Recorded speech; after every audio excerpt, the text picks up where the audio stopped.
read the Magic Tree book, Merlin Mission 4, Winter of the Ice Wizard.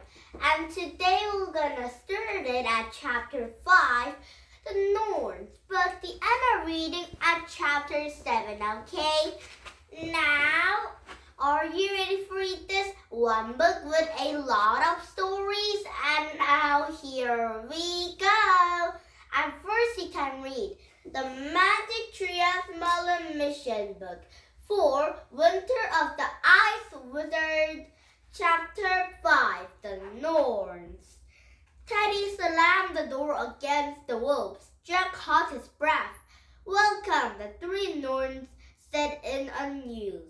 And they all looked exactly alike, except they wore gowns of different colors, blue, brown, and gray. How are you, Jack and Andy and Teddy and Kathleen? The blue Norn says. We're good now, said Annie. And Jack was amazed that Norns knew all their names, the Peters, strange appearance, their friendly smiles and twinkling eyes put him at ease. In their cozy house, he began to feel warm from the first time since they have left home. What's your journey, President? Asked the brown Norn. Yes, we came in the Ice Wizard's sleigh, said Annie. With the help of the wooden string, said Teddy. Jack held up a string to show them. The gray Norn collected. Yes, we know. I like the string with knots, she said. A string without knots will be a boring string indeed, said the blue Norn. A life without the knots will be a boring life indeed, sheamed the brown Norn. And spoke of the Norns keep weaving their blinking eyes, never blinked. Jack, since they have never closed their eyes or stopped their work. Sorry about to bother you, said Annie, but Jack and I need to the eye of the ice wizards of the winter so we can save our friends and Merlin and Morgan. Oh, we know, said the blue Norn. We are weaving the story of the ice wizard now. Come and look. And Jack moved with their other loom. Dozens of the tiny pictures were woven to the tapestry. The threads of all wintry colors, blues, grays, and browns. The pictures tell the story of the wizard's life, explained the blue Norn. And the picture shows us the two children playing together. Another showed a boy running after a swan, and another showed two white wolves, and another shows an ice in the circle. What's the story of the eye? Jack asked. Long ago, the ice wizard came to seeking a wisdom of the world, said the gray Norn. And we says we would give him a wisdom if he gave us one eye, and he agreed to the bargain. The wizard doesn't seem very wise, said Annie. Indeed he's not, said brown Norn. We planted to the seeds of the wisdom of the heart, but they never grew. Why did you want his eyes? Said Jack. We wish it to give from the forest giant, said blue Norn. The forest giant, said Teddy. Who is the forest giant? He is neither a magician nor a mortar, said the blue Norn. He is a blind force of the nature that spares nothing in his path. He hoped the forest giant who would use the wizard's eye to see the beauty of the world, so he might choose to care for it rather than destroy it, said the brown Norn. But Elle says the forest giant does not use our gift at all. Instead, he keeps it hidden away right where he left it. Where's that? Asked Annie. The forest of the giant sleeps inside of the hollow hill, said the gray Norn. The hollow hill is a hole, said the blue Norn, and the hole is a hailstone, said the brown Norn, and his heart was the hailstone hides into the wizard's eye, said Grey Norn, and Jack closed his eye and replied, in the hollow hill is a hole, and the hole is a whole stone. And the heart of the whole stone hides into the wizard's eye. Yes, said Grey Norn. That is the way you must go, but beware, you must never look strictly at the forest giants. Anyone who looks strictly like a forest giant will freeze to death at once. Jack shivered and nodded. Well, we better get going, said Annie. Thanks for your help. The ice wizards tell us to pay whatever you ask us to pay. The Norns looked at each other. I like that waving around her neck, said Grey Norn to the sisters. The red like a fairy down, and the two Norns nodded angrily. My scarf? Said Annie. Sure, here. She took off a red woolen scarf, placed it on the floor near Norn's loom. Lovely, said Blue Norn. Perhaps we will stop waving fates and started waving their scarves. And another Norns collected.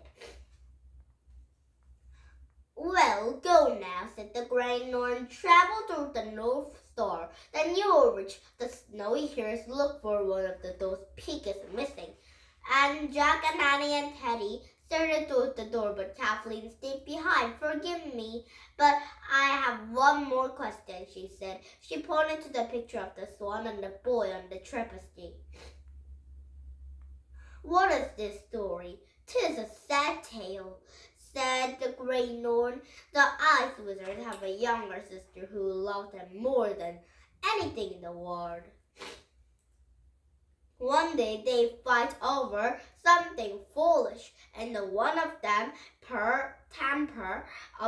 told her to leave him alone forever. She ran down to the sea in tears, and there would find the flock of the swan and mantis. They could give her a white feather dresses, and she pointed to the dress and became of the swan maiden herself. And she flew away with the others and never returned. After that, the Ice Wizard have never seen, said the Blue Norn, and his sisters left, and he grew a cold, mean sprite. Twice as if his sister took his heart with her when she flew away. That is sad, said Annie. How will the Ice Wizard story end?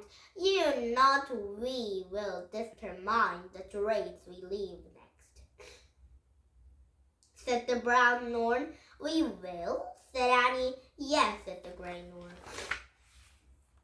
Our powers are fading, and our plans no longer will work of the grave with them, except them two.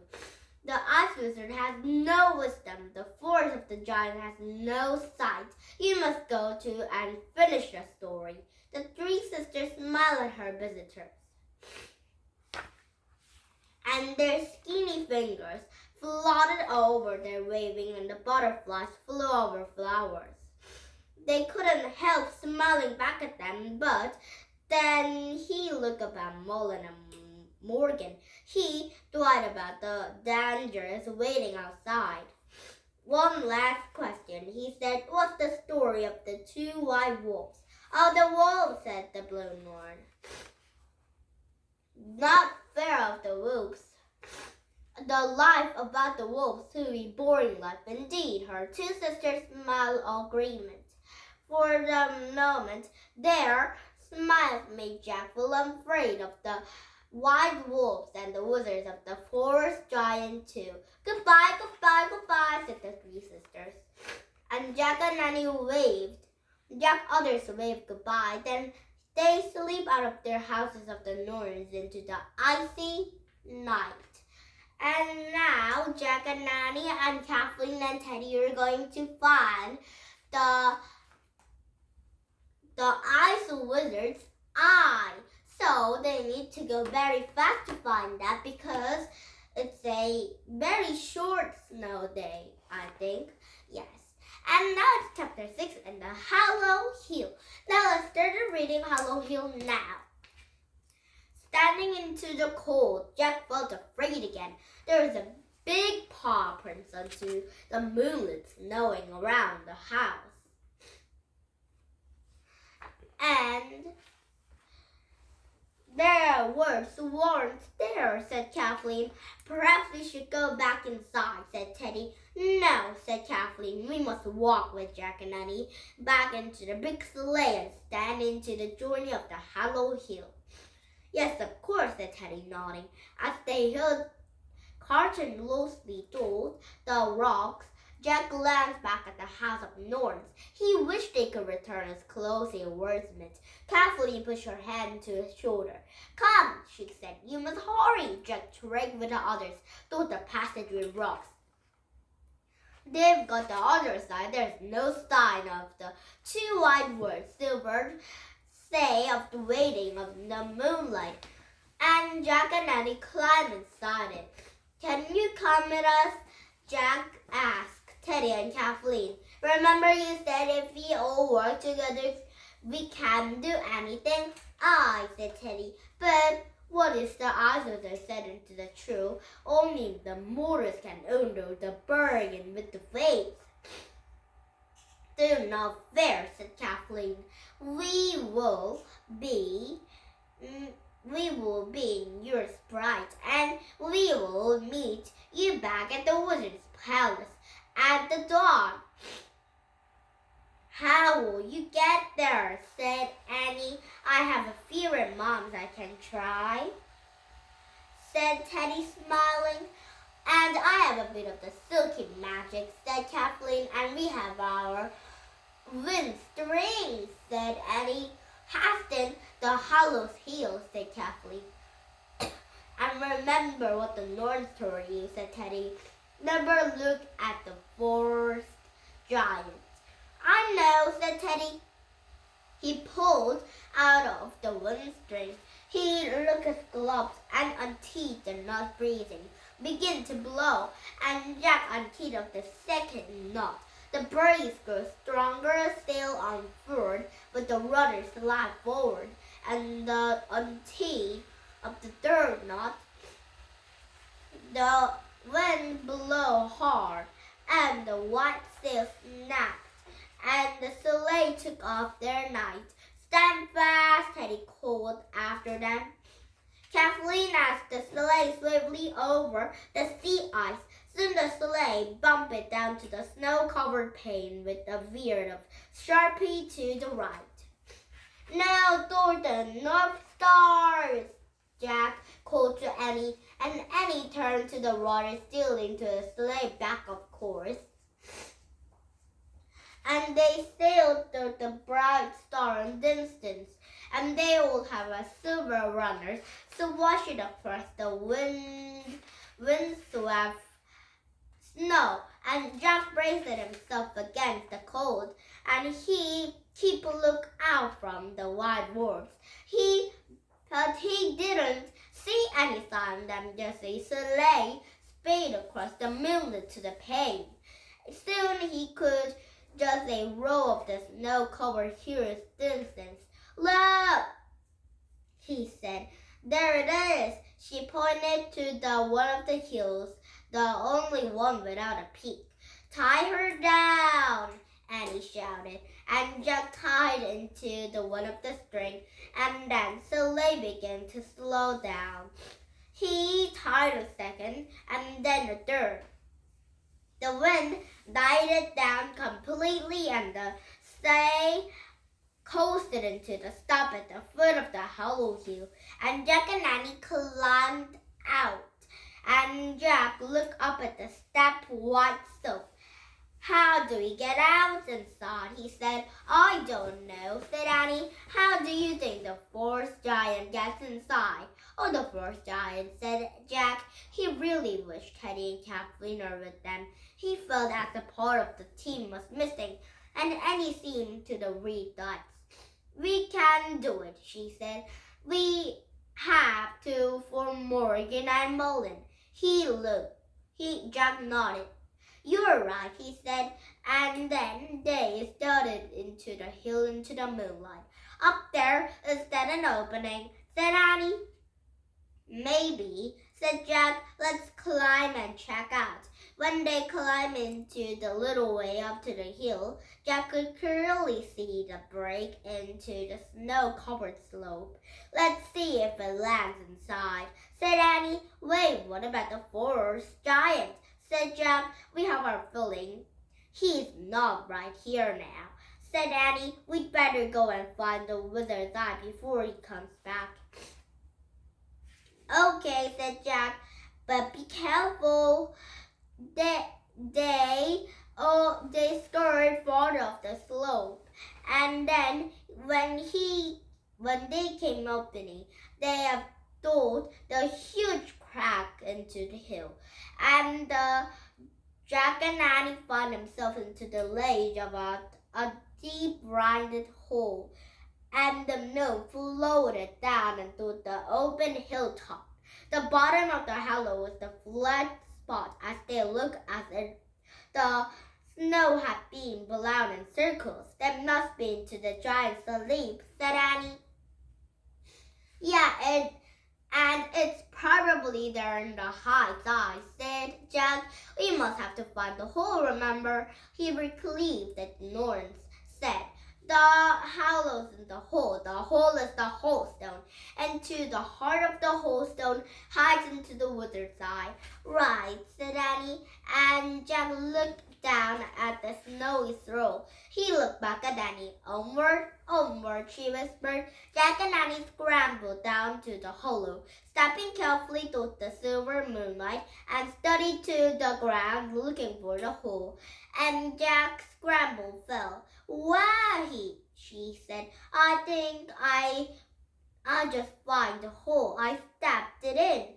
Really? Said Jack. He fell down beside her, and Annie reached down to a small hole into the floor of the hollow. There is something in there, she said, and she pulled up the chunk of the ice and the size of an egg. It's the whole stone in the dim light. The impossible to see if anything is inside the ice chunk. We didn't know if it's the right whole stone, said Jack. Well, we have to wait till daylight to see if the ice is in there. Oh, it was to be right one, said Annie. How many whole stones are hiding into the hole of the hollow hill? Good point, said Jack, and Annie turned into the whole stone over her head. Maybe the eye is looking at us now, she said.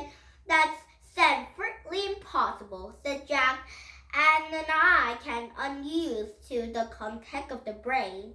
Oh yes, the string can make the wind blow either, said Annie, and forget the science into this place. Well, she caught her breath.